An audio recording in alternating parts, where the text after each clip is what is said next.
नासिका रंध्रात घेतीला नाही.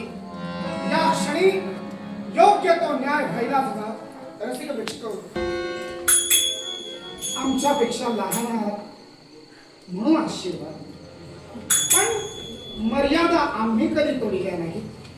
आमच्यापेक्षा ज्येष्ठ असणाऱ्याला आम्ही मानवंदनाच दिली. पण हा वाद उद्भवला, तो वाद सोमवंश आणि सूर्यवंशात प्रखरतेनं रणकंदनानं माजला जातोय. आणि रणकंदनानं याची परिणती काय होणार ही कोणाला कळत नाही. तेव्हा मला इथे यावं लागलं.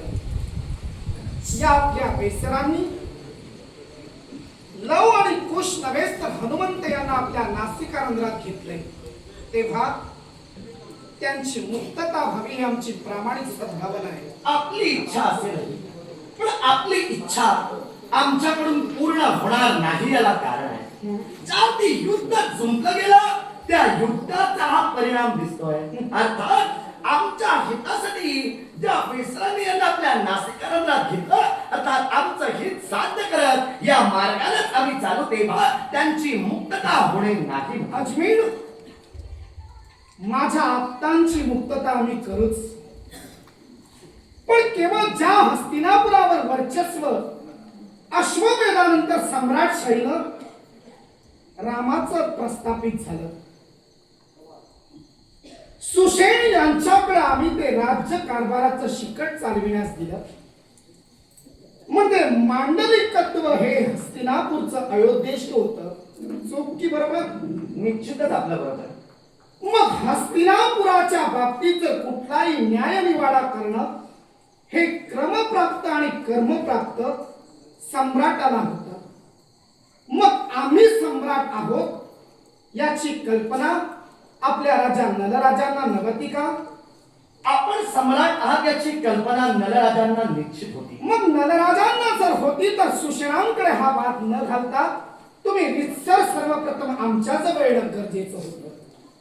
कारण आपण जेव्हा स्वर्ग साम्राज्याला आगेकूच करून गेला तेव्हा आपली जनता आणि आपलं प्रधानमंडळ कदाचित त्यांच्या सेवेसाठी होत असे, पण अश्वमेधाच्या धर्मनियमानुसार पृथ्वी पादाक्रांत असताना अश्वमेधाचा वारू तो शामकर्ण वारू तिथं पोहोचला म्हटल्यानंतर दिग्विजयासाठी आम्ही हस्तक्षेप करणं हे चुकीचं होतं का?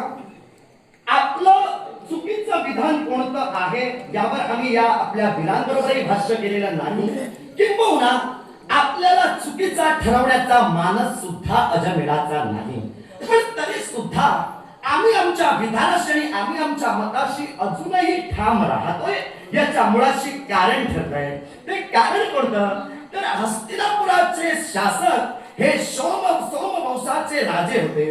अर्थात आम्ही किराताना स्वर्ग साम्राज्यावर स्वारी करण्यासाठी गेलो असताना शासका हस्तिनापुराचा नव्हता आणि त्यायोगे आपला अश्व या आमच्या हस्तिनापुरात आला. त्यायोगे अश्वमेधाच्या तत्वानुसार हस्तिनापुराचा घोडा जो आला त्याआधी भूमीचे शासक तुम्ही झाला. जर घोडा आमच्याकडून बंदिवान झाला असता आणि त्यानंतर जर युद्ध झालं असतं तर आम्ही तुमचे मांडलिक झालो असतो. पण तसा कोणताच प्रकार घडलेला नाही. तर त्या अश्वानं हस्तिनापूरची भूमी प्रादाक्रांत केली, अर्थात अधिकार तर आपला झाला. मग तुम्ही जर मला विचारत असाल की तुम्हाला मी येऊन विचारायला हवं होतं की सुषेणाला तुम्ही राजगादीवर बसवलात, अर्थात सम्राटांची चर्चा विनिमय आम्ही करायला हवी होती असं जर तुमचं म्हणणं असेल तर मला तरी असं वाटतंय आम्ही उचललेली पावलं सुद्धा एका बाजूला योग्य ठरतील. कारण जो सुषेण आमच्या हस्तिनापुराच्या राजगादीवर राजा म्हणून बसला होता, प्रथमतः आम्ही आमच्या हस्तिनापूरची भूमी आमची जी होती ती आमच्या स्वाधीन करण्यासाठी सुषेणाला प्रतिकार केला. त्यात सुषेणानं आपली हकीकत तुम्हाला जाऊन सांगितली आणि त्यायोगे तुम्ही आता प्रतिकार करण्यासाठी आमच्या समोर उभे राहिला. अर्थात मुद्दा एकच आहे, पण विचार करण्याची प्रणाली प्रत्येकाची बदलते. कारण जर त्यावेळी आम्ही तुम्हाला सूचित केलं असतं तर तुमची अधिकार भूमी जी तुम्ही निर्माण केली असती ती आम्हाला तुम्ही दिला नसता. युद्ध हे झालंच असतं. मग तेच युद्ध आता घडतंय. अर्थात मी तरी या विधानाशी ठाम आहे. आम्ही सुद्धा सुद्धा चुकीचे नाही आणि तुम्ही सुद्धा चुकीचे नाही. तेव्हा मी जो झगडतोय, माझी जी हस्तिनापूरची भूमी होती ती माझी भूमी पुनश्च मी मिळविली ती टिकवण्यासाठी, आणि तुम्ही हस्तिनापूरच्या ज्या भूमीवर तुमचा अधिपत्य प्रस्थापित केला ते पुन्हा मिळविण्यासाठी तुम्ही झगडताय.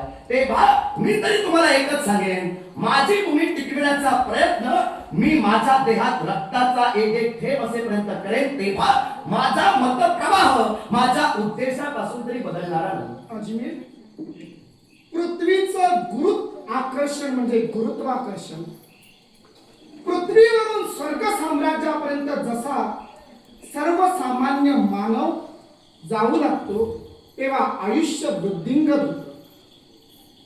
तुमचे समस्त पूर्वज केदार स्थानाच्या पलीकडे का जायचे?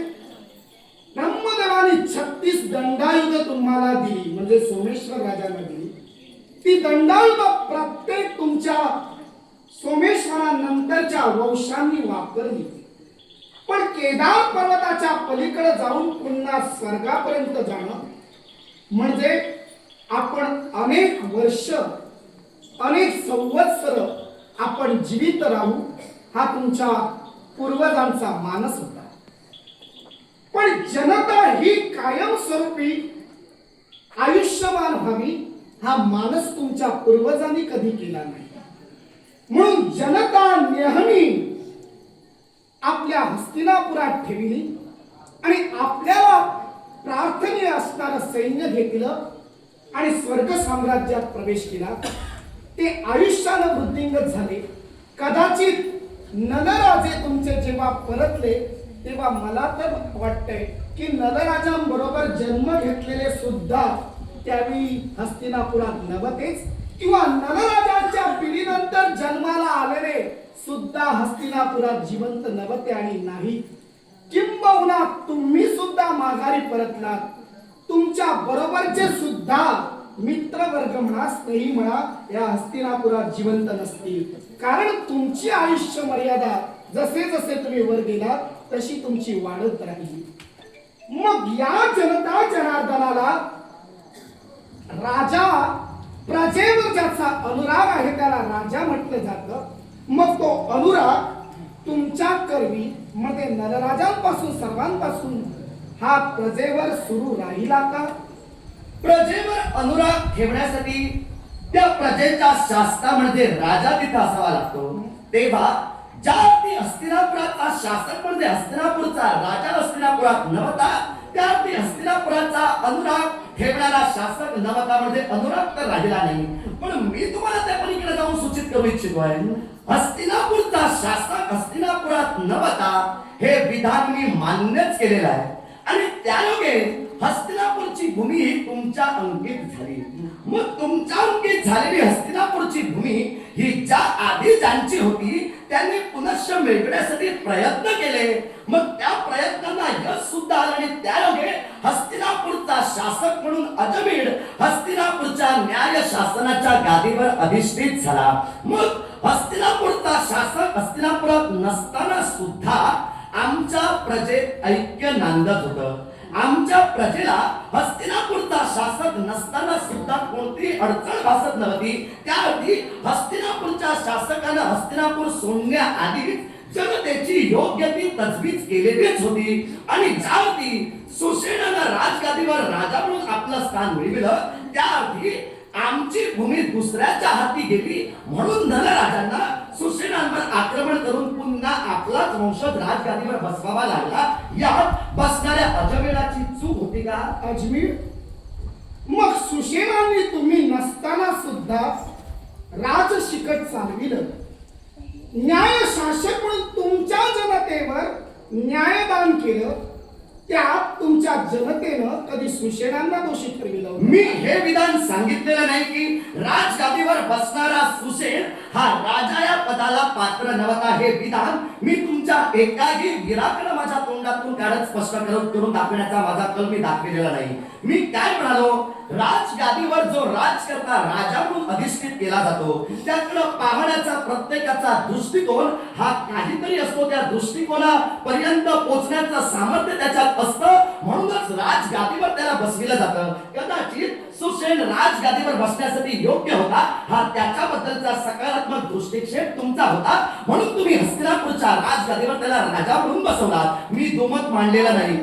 कारण सकारात्मक माझा दृष्टिकोन तुमच्या अनेक जणांनी नकारात्मक ठरविला. कारण एका वानराला राज्याभिषेक केला म्हणून.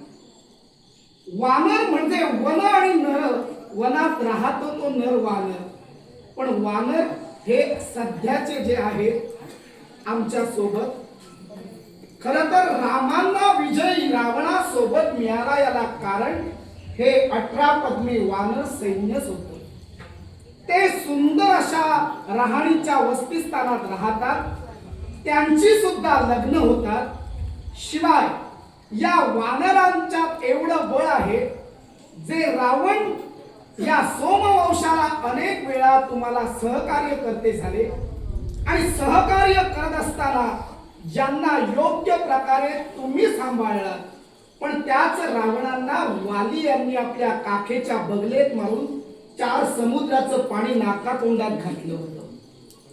अंगदाला रावणांसमोर पुच्छ दुर्ग उभा करून सिंहासन करून बसले होते. सुसेन सुंदर वैद्य होते, म्हणूनच आमच्या सौमित्रांना वाचविण्यासाठी त्यांचा युक्तिवाद उपयोगी ठरला. अर्थात आम्ही प्रशासक नेमले होते ते योग्य होते. फक्त आपल्या नरराजांचं काय चुकलं? नरराजा असते तर आम्ही त्याला उत्तर दिलं असतं, पण नरराजांचं कसं झालं? त्यांना स्वर्गाची आवड, आयुष्य वाढवा फक्त. सोमवंशातील सर्वजण जातायत ते फक्त आयुष्य वाढविण्याचा विचार करतायत. पण जनता रूपी जनार्दनाचा न्यायशासक म्हणून राजा सुसेनला आम्ही आमच्या सकारात्मक म्हणाल्याप्रमाणे, तुम्ही म्हणाल्याप्रमाणे भावनेनं ठेविलं. मग ती सकारात्मक बाजू राजा नलराजाने विचारात घ्यायला हवी. ती किंबहुना तुम्ही राज्याच्या ठिकाणी जेव्हा आला तेव्हा तुम्ही कनिष्ठ म्हणून तुम्ही बोलला नसाल, पण वास्तविकरित्या हा वाद सम्राट म्हणून आमच्याकडे येणं गरजेचं होतं. ते तुम्ही आला नाहीत, म्हणून हस्तिनापूर तुम्ही मिळविला. तेच हस्तिनापूर पुन्हा आमच्याकडे घेण्यासाठी राम सैन्य आपल्यावर आक्रमण करतात. हस्तिनापूर जे आमचं होतं ते आमचं आम्ही मिळविण्याचा प्रयत्न केला. काही काळात ते तुमचं झालं, म्हणून जर तुम्ही ते पुन्हा मिळविण्याचा प्रयत्न करत असाल आणि त्यायोगे तुमच्या जीविताची वाटचाल तुम्ही ठेवत असाल, तर आम्ही सुद्धा जे आमचं आहे ते गमावू इच्छित नाही. तेव्हा आम्ही आमच्या अस्तित्वासाठी आतापर्यंत जसे झटत आलो तसेच आम्ही झटणार. तुम्ही सुद्धा अजमीर म्हणूनच राजा हा जनतेशी एकनिष्ठ असायला हवा. म्हणूनच आम्ही म्हणालो की राज्यकर्ता जनतेशी एकनिष्ठ नसल्यामुळं राज्य मंत्रिमंडळाकडे स्वाधीन करून निघून गेले. हा जर एकनिष्ठ असता तर ही वेळ राज्यावर हस्तिनापुरावर आली नसती. मग प्रभो, जर तुम्ही असं विधान माझ्या समोर जर करत असाल तर माझ्या मनात आलेला सहज प्रश्न हा प्रश्नार्थक पद्धतीने नव्हे शंका म्हणून तुम्हाला मी विचारतोय. ज्यावेळी लंकादेश रावणांचा शेवट झाला त्यावेळी लंकादेश रावणांची मुख ही तुमच्या अवतीभोवती फेर धरू लागली. मग त्यावेळी तुम्ही तुमच्या प्रजाजनांना सांगितला की प्रत्येकानं मौन व्रत धरा. मौन व्रतायोगे या विश्वात सांकेतिक खुणायोगे या विश्वात तुमच्या प्रजाजनात कारभार चालू लागले. मग हे मौन व्रत तुम्हाला सुद्धा मोडावं लागलंच ना? मौन व्रत मोडावं लागलं, पण मोडायला भाग कुणी पाडलं? देवतांनी. देवेंद्रांना ते रुचलं नाही म्हणून जाऊन ब्रह्मदेव शिवांना आणि वैकुंठीच्या नारायणाला तिघांनाही गाराणं घातली. तुम्ही प्रभू म्हणून आमचा उल्लेख केला, पण आम्ही मर्यादेत आहोत. तसं पाहिलं असेल तर वैकुंठीचे नारायण त्रय स्वरूपानं जलशयनी म्हणा, वैकुंठात म्हणा अशा प्रकारे राहतात. त्याचा उल्लेख मला करण्याची गरज नाही. पण तेव्हा तुम्ही म्हणालात म्हणून तुमच्या प्रश्नाला रास्त उत्तर पुढे देवेंद्राने ब्रह्मदेवांना सांगितलं आणि समस्त शिव आणि वैकुंठीच्या नारायणाने ब्रह्मदेवांना सांगितलं की अश्वत्थ रूप धारण करा आणि या अश्वत्थ रूपात तुम्ही राहा आणि हसण्यास भाग पाडा. तेव्हा ब्रह्मदेव म्हणाले, मानव माझ्यावर वार करण्यासाठी येतील, मला तोडण्यासाठी येतील. जेव्हा तोडायला येतील तेव्हा पहिले 3 घाव शिव सहन करतील, पुढचे 3 घाव वैकुंठीचा नारायण सहन करील. अखेर काय घडलं? घाव सुरू झालेच, पण तेच अश्वत्थ वृक्ष वेद पठन करू लागला. मला सांगा, वेद पठन वृक्ष करू शकतात का? निश्चितच नाही. मग वेद पठन वृक्ष करतात म्हणजे हास्य उद्भवलं. हसण्यावारी सारे माझे प्रजाजन घेऊ लागले.